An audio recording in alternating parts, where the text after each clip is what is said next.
What's up, guys? Welcome back to another episode of Modern Goonies Cinema, where we analyze and review movies and TV. I'm your host, Trev. So for this episode, I want to mix things up a little bit and do a general comparison of the 1991 novel American Psycho and the 2000 film adaptation of the same name. As you can see, I'm really committed to the bit on this one, and it is very uncomfortable. Major spoilers for both ahead, by the way. So recently, I decided to read the copy of American Psycho that's been sitting on my shelf for about 5 years now, and I had a lot of thoughts about how it compared to the movie. And I figured, why not? Let's make it a video. American Psycho is a personal favorite of mine. I absolutely love its dark and satirical take on American consumerism and yuppie culture. While the movie is clearly a biting social commentary, it also uses satire in a way that perfectly appeals to my very morbid sense of humor. But aside from its dark comedy, the actual story that's being told is a razor-sharp examination and criticism of rampant consumerism within American culture. How we've become obsessed with vanity and associate our value with the products that we own, the clothes that we wear, and the careers that we have.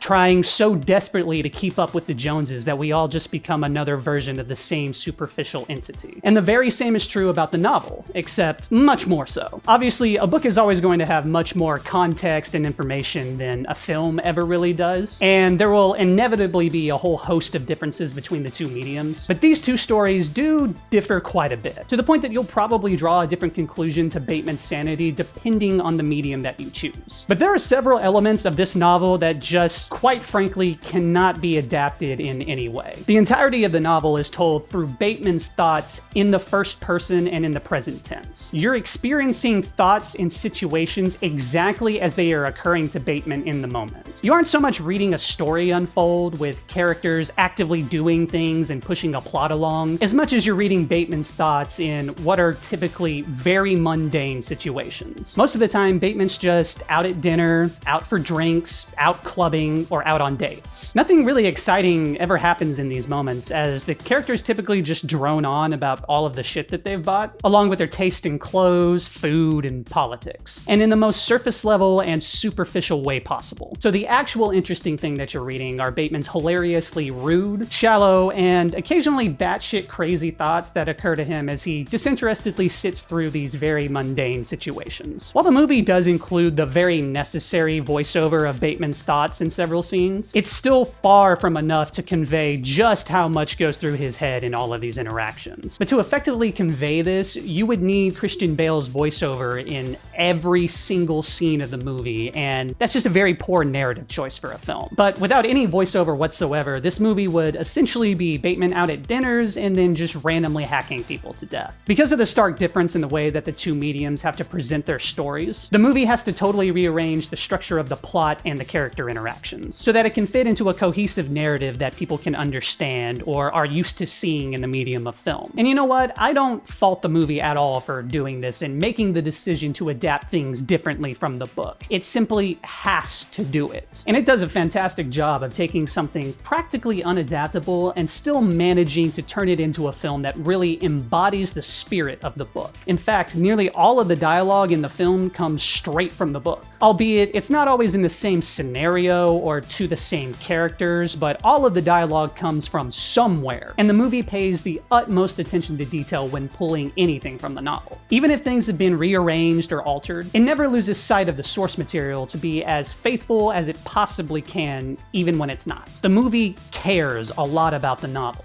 And to me personally, the book and the film share somewhat of a codependent relationship. The movie really helped me establish the tone of the novel. I knew the kind of satire that I was diving into because of the absurd way that things play out in the film. However, if I had read the novel with little to no context, I would have found myself incredibly bored by the long descriptions of clothing and meals, and then would have been left wondering if the whole point of the novel was that you, the reader, are the psycho for even picking up this fucking thing. And I'm dead serious. There are times where it's literally pages upon pages of Bateman describing shit down to the most minute detail of literally anything that he lays his eyes on. It's a lot. But because I already understood the absurdity going into the book, I found myself really enjoying it, because I couldn't wait to find the diamond in the rough where Bateman will just casually throw in a murderous thought, or blurt out something blatantly fucked up and offensive that no one will pay any mind to. It turns a banal conversation into something that's actually kind of fun to sit through. The way the book book's chapters are structured, you never really know what version of Bateman you're gonna get in the next one. This book doesn't really have like a plot in the conventional sense. You're kind of just a fly on the wall of Bateman's psyche as he goes from day to day. While his mental state does continue to deteriorate as the book goes on, that's really the only through line, and even that isn't totally consistent. One chapter, which was probably my favorite in the entire book, starts literally mid-sentence of Bateman having a total mental collapse in the middle of New York. He's disoriented, confused, running, shrieking through the streets, blurting out anti-Semitic slurs at people. Cool it with the anti-Semitic remarks. And buys 5 vials of crack and eats them whole. And then the chapter ends mid-sentence, only for the next chapter to open up totally normal with Bateman just out at dinner describing shit again. So this kind of structure made each page turn something to look forward to. Even though you may have to sit through some boring shit for a while, at any point you know something totally insane could happen, and that's what makes the whole process worth it. Except for the music chapters. Those are easily the worst thing in the entire novel. Here, Bateman will describe and critique the entire discography of all of his favorite musical artists. He will drone on for pages upon pages, and that's literally all he does in these chapters. No random murderous thoughts, no offensive or obscene opinions, just Bateman sounding like an encyclopedia. It is incredibly boring shit. And while I managed to stay interested enough for his thoughts on Phil Collins or Genesis, the section on Whitney Houston was pretty tough to get through, and I just outright skipped the whole section on Huey Lewis in the news. At that point, I had obviously realized that these chapters have no bearing on the plot, and the whole reason they're there is to convey to you that Bateman is incapable of forming his own thoughts on even something like music, which he claims to love. And he feels the need to regurgitate information that he's probably read in review columns just so he can sound tasteful to his peers and to the audience. The way these chapters are adapted in the film is much, much better, and outright hilarious. Having Bateman go on music critique rants as he's preparing to have sex with women who couldn't care less about what he's saying, yet he insists on waxing poetic to no one at all. Or his famous Huey Lewis and the News rant that he comically goes on right as he's getting ready to kill Paul Allen. And that actually leads me to talk about one thing that you might find kind of surprising about the novel, and it's that you have to read a good chunk of it before any of the killing actually starts. The book actually kind of progresses with a bit of a slow descent into madness. At first, Bateman actually just kind of seems like the typical asshole yuppie, pretty on par with his peers. But then he slowly and casually starts saying things that are a little bit more fucked up. He alludes to wanting to kill people as he's speaking to them, and he even thinks to himself in passing that he has Evelyn's neighbor's head in his fridge, but it's said so casually that all of it could really just be taken as a joke leading up to that point. It's not until around page 100, which is about 25% of the book,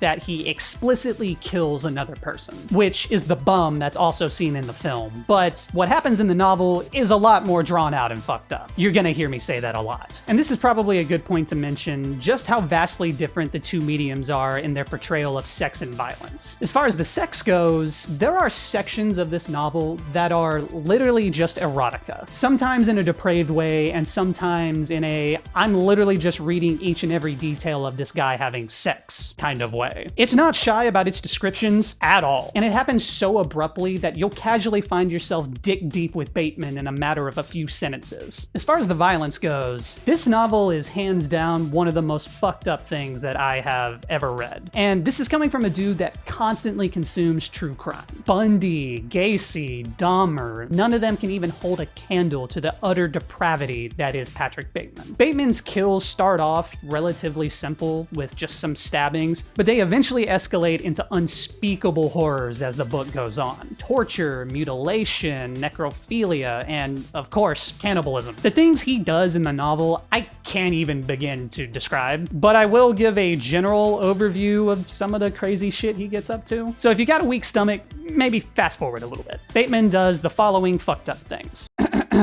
Maces victims repeatedly and directly in the eyes, pours acid on several victims, brutally tortures several people, uses a nail gun to nail people to boards. He actually really has a penchant for mace, a nail gun, and acid. Hooks up car batteries to nipples, pops eyes out of sockets, cuts off limbs with chainsaws and taunts victims with them as they bleed out, has sex with severed heads, Ed Kemper style, shoves intestines down his own throat to choke on, rips out vocal cords with his bare hands, throws body parts around his apartment and plays with them like a child, grinds up up a woman and makes her into meat patties, scalps a severed head, cooks a head in the microwave, cooks a dog in the microwave, cooks a jellyfish in the microwave, stabs a child at a zoo and pretends he's a doctor so that no one can save the child, and does something so unspeakable with a rat that I am not going to repeat it. You can look it up if you want. I'd recommend you don't. The list goes on, and you can see just from the general descriptions of these events that none of these could really be adapted to film without it being one stop short of a snuff film. The movie's take on violence is actually a lot easier to digest, mainly because a lot of it happens off screen and is really only implied, which makes Bateman a little bit easier to follow as the protagonist. However, in the novel, not a single detail of violence is left to the imagination. You are front and center in the mind of a raving lunatic as he plunges each knife, dismembers each limb, and defiles each corpse. There is no looking away, and you hate him all the more for it. Just as he tricks the reader into being slightly more likable or maybe capable of change, he does something so horrific that shows you just how irredeemably depraved he really is. For instance, there's a chapter where Bateman meets up with his ex-lover from college, Bethany, who broke up with him back in the day. And here you can actually see complicated emotions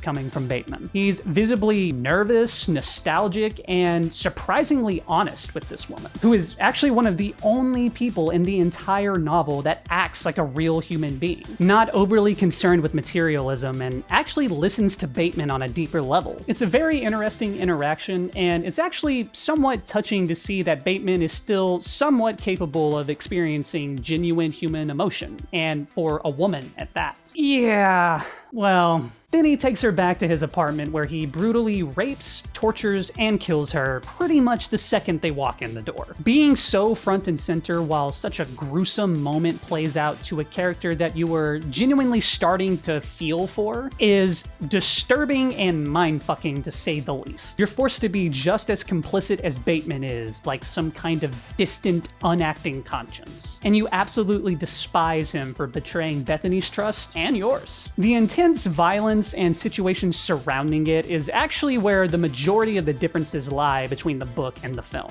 Everything else plays out in a very similar fashion, and since the novel didn't have a linear plot, the things that were omitted, which there were a lot of, don't really hamper the story in any way. In fact, you could pick from a litany of different chapters and choose to adapt any of them at random, because one event doesn't really have a whole lot of consequence on another, except for a few elements that involve establishing the themes of the novel, but I'll get to that in a moment. First, I want to talk about a few smaller differences. The first and smallest change that you'll notice are the names. You know how Paul Allen has been memed to death? Well, he's not even Paul Allen in the book. He's Paul Owen. So there you go. I hope that ruined your day like it did mine. Another character whose name has been changed is Timothy Bryce. In the novel, he's Timothy Price. These changes are so inconsequential that at first I couldn't even fathom why they would bother, but then I read it was because at the time of filming there were actual Wall Street brokers with those names, and the movie already kind of had a lot of controversy to begin with, so just to avoid any potential lawsuits, they made slight changes. And the whole business card scene doesn't even involve Paul Owen / Allen. It involves some other random guy that approaches Bateman's table whenever he's out to dinner with his colleagues. Though they all do talk about Owen / Allen at some point, but it's mainly because they're all so jealous that he's handling the Fisher account, not his business card. And this change is really just an instance of the movie narrowing the scope of characters so that everything is a bit easier to follow. They actually package quite a bit of recurring themes and situations from the novel into the movie character of Paul Allen, giving Bateman a more directed source of jealousy and anger, all comically coming from the same guy who just keeps one-upping him. Whereas in the novel, this happens from all sorts of different inconsequential characters that are nearly impossible to keep up with, which is actually kind of the point in the novel. It's supposed to be very difficult to discern all of these characters from one another. Another small difference is what happens to the character of Timothy Price / Bryce. In the novel, he actually disappears for quite a while. The group is out clubbing at Tunnel, and Price becomes a little bit unglued. He's really on edge, and he keeps making all these comments about how he's done with this way of life. And then he hops onto some subway tracks below them and runs into the tunnel out of eyeshot. And this is the last time you see him until damn near the end of the novel, which he suddenly reappears. This doesn't happen at all in the movie, though there was a deleted scene for it, but it is quickly referenced in the final scene, where McDermott comments about how Bryce is finally back with zero context whatsoever.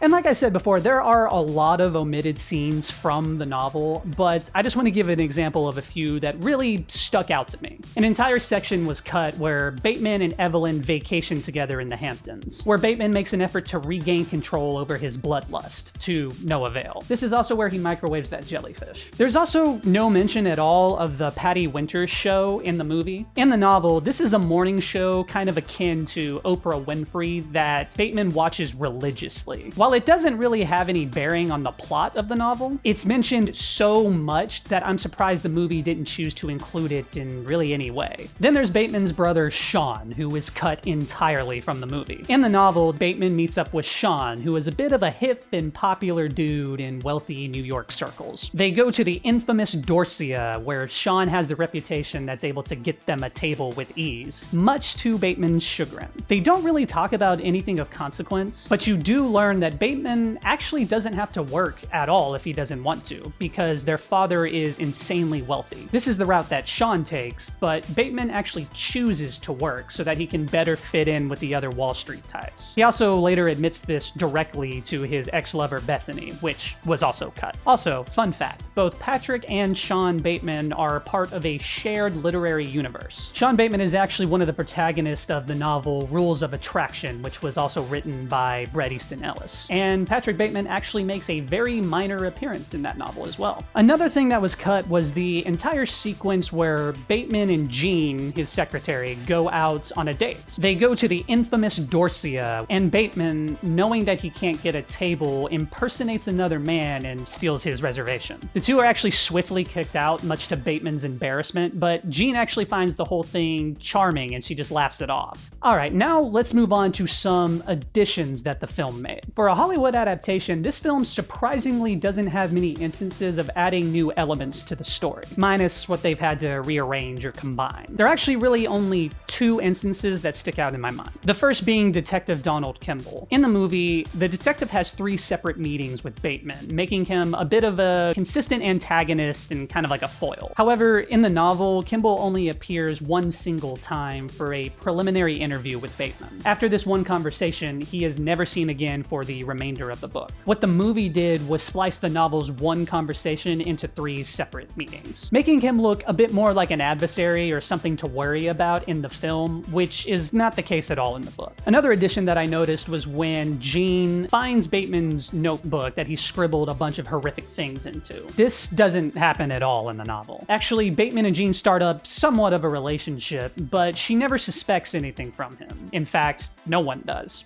So now I'd like to move on to the way that the two adaptations handled their themes and motifs that they were trying to convey. And this is really where I noticed the biggest difference between the two. The main difference, in my opinion, is how much is focused on mistaken identity between the book and the film. And this is the theme that is at the crux of both of these stories, but the movie kinda does a bad job of conveying this, which makes all the difference in trying to discern the true state of Bateman's psyche. In the movie, there are a few scenes where characters have a difficulty distinguishing one character from another, but it's mainly only highlighted through Paul Allen, who keeps mistaking Bateman for Halberstram. In the novel, this concept is much more prevalent. Characters are constantly mistaking people for someone else. When the main characters are out to dinner, they all constantly argue about who's sitting at other tables, and they're never able to come to any definitive conclusion on who they're all actually talking about. Bateman is mistaken for a myriad of different people, Halberstram included, and he never even bothers to correct anyone whenever they get his name wrong. Even going out to dinners and events with people that he fully knows are ignorant of who he actually is. He just always rolls with it, and he doesn't seem to care. In fact, you can barely go a chapter in the book without Bateman being mistaken for someone else. Restaurants, parties, clubs, someone will always pass by and briefly acknowledge him incorrectly. And in the novel, this actually makes a poignant statement. These people are also vapid and self-centered that no one can even tell the difference between anyone anyone else. And just as Bateman is constantly being mistaken for other people, we actually can't be sure that he isn't doing the exact same thing to others. This only furthers the ambiguity of the novel, and actually makes things like Paul Owen's murder a bit more of a gray area than, did he actually kill him, or was it all in his head? Since Bateman never corrects anyone to his real name, he is, for all intents and purposes, Marcus Halberstram to Paul Owen. So we actually can't be sure that the same thing isn't happening on Owen's end, constantly just rolling with the name of Owen because he can't bother to correct Bateman. So when it's revealed at the end by Harold Carnes that he's claimed to have met up with Paul Owen in London, we actually have a few potential explanations due to the rampant mistaken identity that occurs all throughout the novel. 1, Bateman killed a guy that he genuinely thought was Paul Owen, but it wasn't. 2, Bateman kills the actual Paul Owen, but it's Harold Carnes that is mistaken on who he actually met up with. 3, Bateman is mentally unhinged and only imagines killing Paul Owen. Any of these is actually a very likely answer, but we're never given it, and it only makes us question all the other instances of violence that occur in the novel. And it's here that I think the movie really missed its mark on the themes that it was trying to portray. The director of the film, Mary Harron, has stated her frustrations that people will come out of the film with a solid conclusion that everything was just all in Bateman's head, because that was something that she never intended to answer in the film. And to be honest, that's actually a really easy conclusion to come to, because I feel like the theme of mistaken identity was far too understated in the entire movie. It's really only very subtle. So when Carnes states that he met up with Paul Allen in the movie, your first thought is, oh yeah, it was probably all in his head. And not, wait, Bateman could have killed a guy that only looked like Paul Allen because everyone's constantly being mistaken for other people. In fact, that conclusion is basically impossible to come to in the movie, based on what it shows us. Whereas in the novel, that's actually a very likely conclusion. Hell, even while writing this, my girlfriend decided to rewatch the movie, and as soon as it ended, she texted me, wait, so he imagined all the killings? So it's a pretty common conclusion that people come to after they walk out of the film, even after all this time. And there are several other instances of these type of events that occur in the novel. Some so ridiculous that you think they can't possibly be real, and some so depravedly and intricately detailed that they couldn't possibly be made up. But the point of this video is not to answer whether or not Bateman was actually a serial killer, because that question doesn't have an answer to it. And it wasn't interesting to me to answer that. It was a much more interesting book without that being answered. And that it really drove me to write that book without knowing that answer, without knowing whether this was true about Patrick or not. If it was in his head, sometimes I thought it was real. And then sometimes, and I wrote it that way, and then other times I realized that couldn't have been real.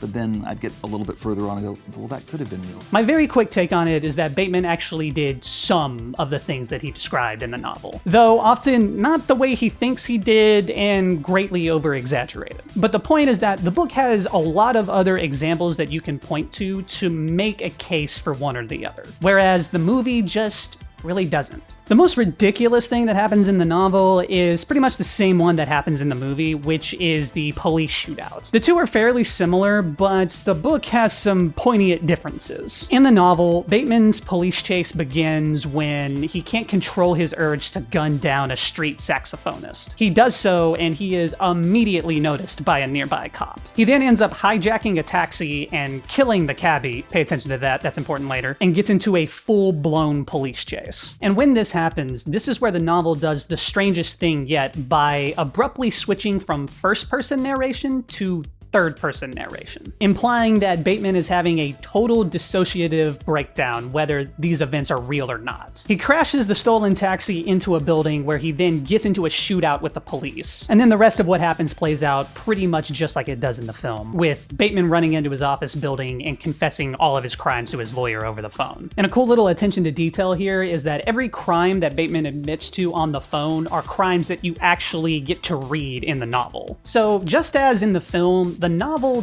doesn't even try to downplay the sheer insanity that's going on here. It's heavily implied that this event can't be real because it takes place kind of at the peak of his total mental deterioration. And Bateman kind of seems to be aware of this because from that point on, he refers to the shootout as the chase scene, like he watched it play out like a movie or something. However, just as you're kind of confident that this event must have happened in Bateman's head, a few chapters later, an incident occurs that lends at at least a modicum of truth to Bateman's recounting of everything. When Bateman goes to hail another cab, the driver recognizes him as the guy who killed Solly, which is the name of the other taxi driver that Bateman killed during his hijack of the taxi. And this cabbie knows that Bateman is the guy that killed Solly because Bateman's face is on a bunch of wanted posters all around the cab company, or so this guy says. The cabbie then takes Bateman on a bit of a wild ride where he takes him to a secluded location and then robs him at gunpoint, taking his precious Rolex watch. So then you read all of this and you're kind of scratching your head because now you don't really know what to think about the chase scene that happened a few chapters ago. The chase scene is so ridiculous that you feel like it can't possibly be real. But if none of it's real, then why does this guy recognize Bateman's face from wanted posters for that exact same crime near the cab company? Again, due to the blurred and mistaken identity theme, there are a few explanations for this. One, the chase scene is all real, which is proven by the second cabbie and the wanted posters. Two, Bateman did in fact kill a cabbie, but the rest of the chase scene is a little bit more exaggerated. Or three, where the chase scene was imagined, or maybe even a real crime that Bateman had read about, and the cabbie just mistakes Bateman for the typical yuppie-looking dude that's on all of the wanted posters, which would also look like nearly all of the other men on Wall Street. The point is that there is a lot of ambiguity, even in the most insane scene in the entire novel, and it generates a lot of debate about what is reality and what isn't.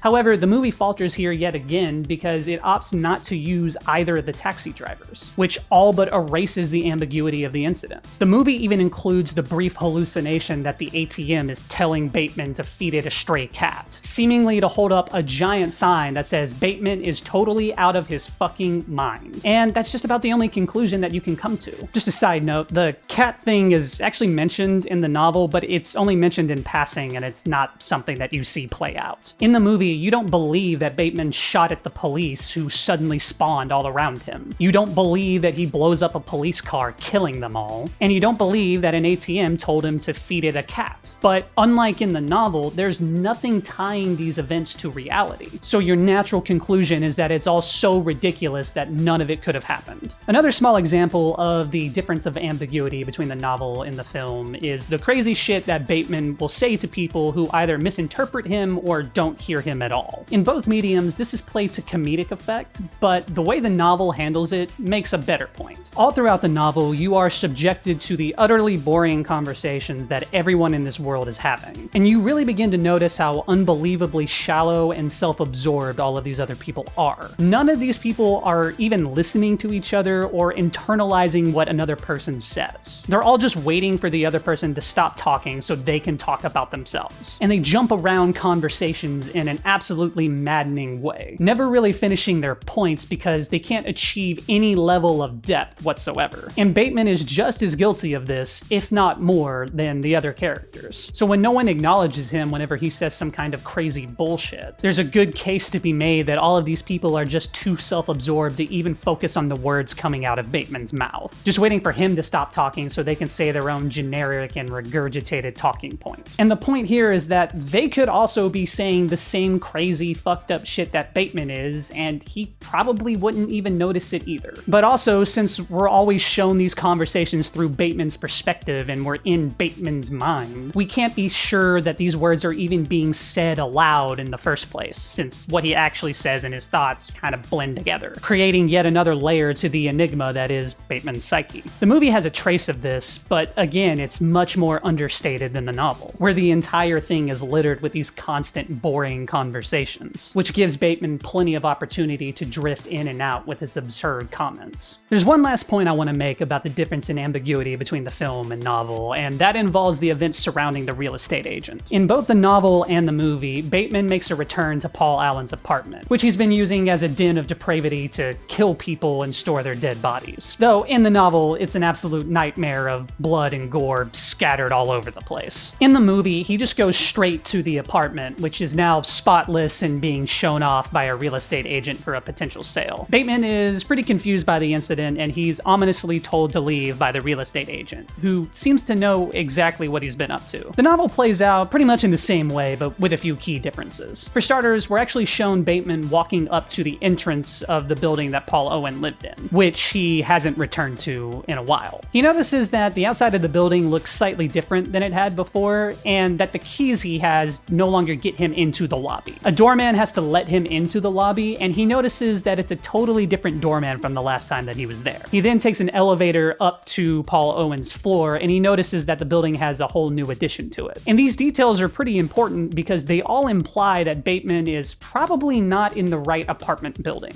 However, once he actually gets up to Paul Owen's floor, there are details that imply that this might actually be the correct building. For instance, the entire apartment looks kind of different, and things have been rearranged, cleaned, and even removed. However, the furniture and the mural on the wall are still the same as he remembers. And there are flowers placed all over the apartment, emanating a smell that's so intense that it actually kind of overbears Bateman a little bit. This makes him a little suspicious that all of these flowers have been placed to hide the smell of the rotting corpses that he had left behind. A smell that he knew would be so intense that he purposely brought a surgical face mask so that he could re-enter the place. The real estate agent approaches Bateman in a cordial tone. However, her entire demeanor shifts the second she notices the face mask that he's carrying, to which she promptly asks Bateman to leave in pretty much the exact same way that the movie portrays. And this is actually another instance of the movie paying very close attention to detail, as you can actually see her entire demeanor shift whenever she very briefly and subtly looks down at the face mask that Christian Bale is holding. With the recurring themes of self-absorption, the novel can easily make the case that if Bateman's murders were real, then it was the real estate agent who cleaned everything up in order to make the place more sellable, rather than actually caring about the depravity that took place there. But it could just as easily be argued that based on what we're shown, how the entire complex looks different, that Bateman is simply just in the wrong place and the real estate agent is really uncomfortable with his demeanor. So while the scene in the movie is still kind of mysterious, when lacking the detail of Bateman's entrance to the complex, it can kind of come across as being ambiguous just for the sake of it, and not the way that it's portrayed in the novel, where the whole situation is just doused in ambiguity, making the final conclusion of reality all the more difficult to discern.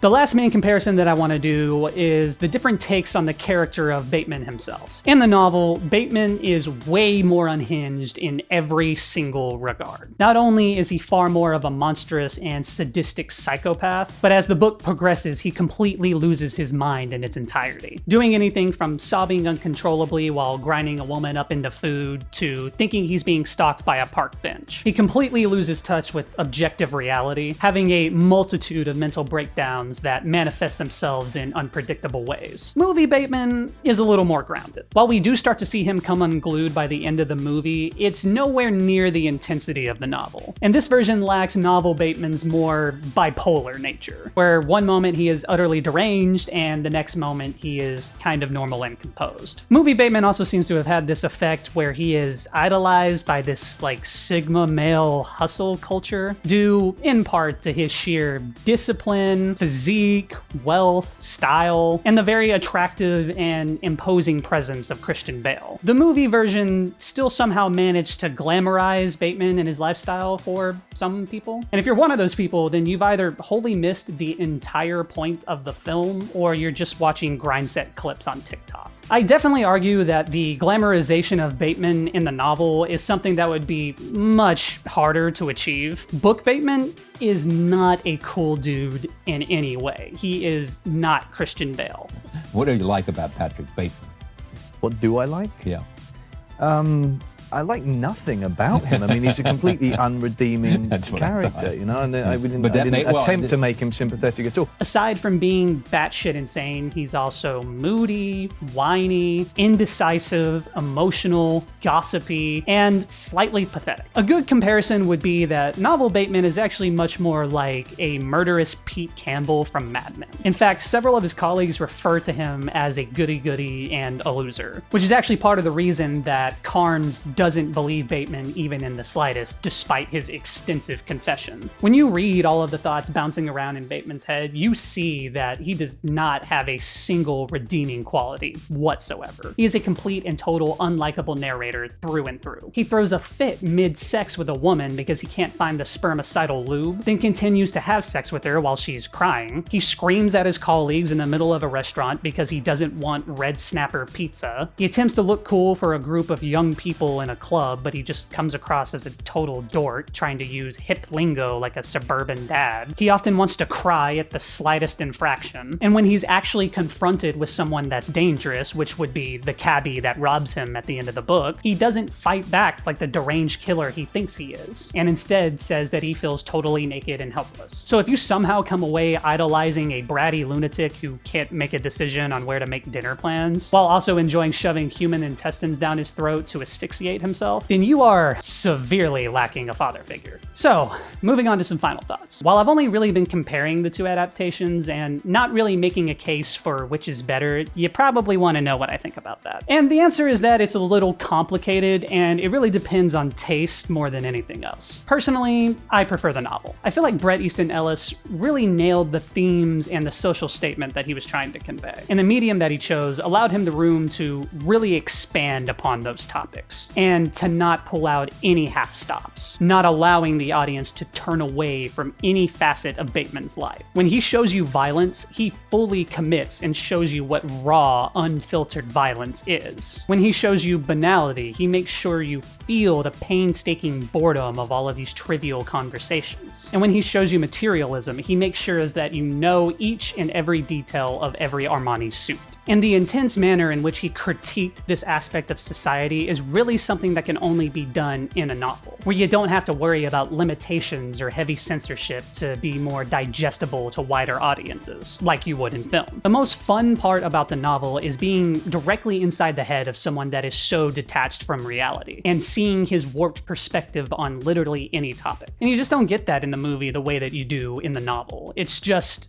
on a whole different level. And as I've said like 1,000 times in this video, I also think that the novel does a much better job about being mysterious and ambiguous, which is a huge allure for this type of story, and generates much more fascinating conversations than the movie really can. All that being said, the novel is certainly not for everyone. The violence is so extreme that you have to have a pretty strong stomach to handle most of what you read, even if you are an avid horror fan. It's very intense, and for that reason alone, I can't really recommend this book to anyone that doesn't have an affinity for that type of content. If you do, then I absolutely recommend this book to you. But otherwise, this is not an easily accessible book that just anyone can read. Even in spite of its insanely graphic content and the boring-ass music chapters, I absolutely loved reading this book. I thought it was great, and I thought it had a lot to offer. It was actually pretty hard for me to put down, and I ended up burning through the thing pretty quickly. The movie is a whole different story, though. This movie is absolutely something that just about anyone can put on. It's very entertaining and often hilarious with its ridiculous situations and Christian Bale's hammy performance. The violence that does occur in the movie is actually pretty tame, and the director herself was not even a fan of gore, which is why a lot of it is implied. So it's by no means a barrier to entry. It's still really graphic, don't get me wrong, and in several other ways other than just the violence, but that's part of its charm, and that's why people like it. There's a reason why this movie is practically playing non-stop on daytime television. It's just so much damn fun to watch. To me, this movie really only falters on the ambiguity and some of the social statements that it was trying to make. It's got hints of those concepts, but it comes across as very watered down and difficult to discern in comparison to the novel, which seems to make a near explicit social statement on nearly every page. Other than that, it's still a fantastic movie, and it really embodies the novel very well, even in spite of it being far from a one-to-one adaptation, which is very impressive and not something that a lot of movie adaptations can pull off. Well, that about wraps up my thoughts on this video. Want to thank you guys so much for tuning in. I put a lot of effort into this one. I mean, I've been sitting in the suit for hours. This fucking sucks, but I had a lot of fun reading the book and then making this video. So if you like book and film adaptations, let me know. I can do some more. This is really my first time doing it, but